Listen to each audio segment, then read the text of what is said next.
Hello mga kahugot! Another day, another mini vlog na naman tayo. So today is Friday and thank God it's Friday. So sa mga trabahante na katulad ko, alam ko naintindihan nyo kung bakit tayo masaya.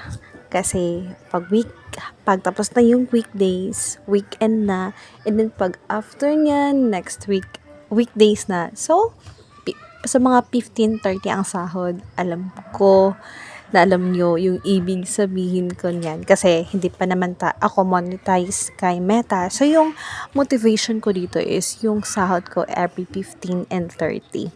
So, for today's video pala is yung gagawin namin is ang paglilinis or pagtatanggal ng damba. Kasi yung damba na yan is ginawa yan siya last January nung nag-extend kami na naglagay kami ng extension dito. So, ano pa lang yun sa amin? Atip pa lang yun siya. Wala pa yun siyang skeleton kung sa ibang term. Sa Bisaya, skeleton pa lang siya.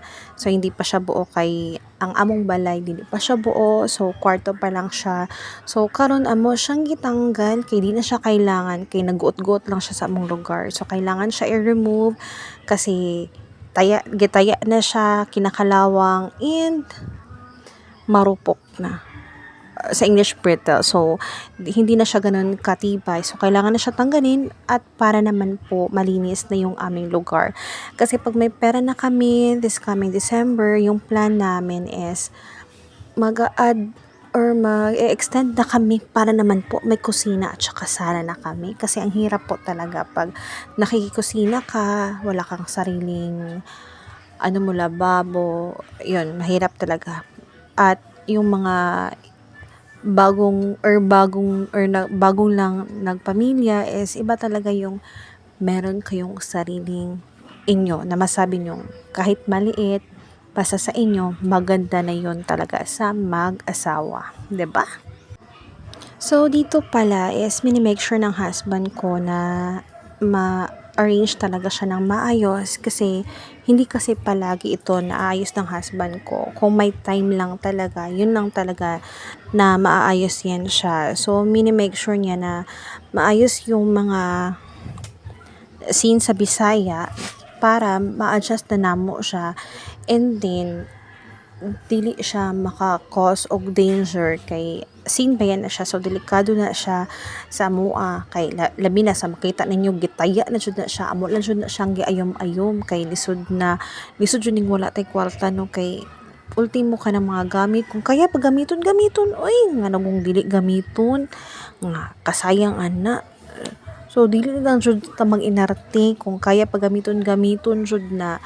So, sa kani nga time karon nag-ihay nami og pananggal sa mga gipangbatong sa lamisa kay para madayungan namo.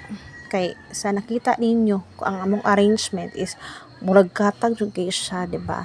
So, tara gitanggal na pod namo ni ang amo ang gibuhat na lababo kay kana man gud siya nagakos na siya og kanang maglamok kay duol na siya sa kwarto, and then di pa pagbasa pag magdugay na siyang tubig mag-stagnant mangitlog ang lamok dito na ang cause magdaghan na ang gagmayng lamok unya na may mga bata, so delikado kaayo mahimo pag usay tawag kanang gidinggi na noon. So kana fast forward na nato kay murag taas na jud kini akong video. So kani amo na nagi-plaster ang among lamisa kay mo jud na ang among nga dara ibutang ang lamisa para ang katungsin nay mo medyo mo alis sa iya. So nanilhig og pinaabtik dara no sa makita ninyo. Tapos gilimpyuhan na mo among butanganan og plato kay kana among butangan ng plato wala jud nay limpyo kay lahi man among ginagamit na butangan ng plato og lahi pod among platong ginagamit kay kana siya ang mga sulod ana mga plato katong mabuak unya kay naman koy bata, so di sa ko mo gamit og mabuak kay dili pa siya kanang capable na mo handle og kanang mga plato. So kani guys, ayan pin-update na ni ha. Thank you kayo sa pagtan-aw sa akong video. O sa mga followers, thank you jud kaayo. You have a great and wonderful day. Bye-bye!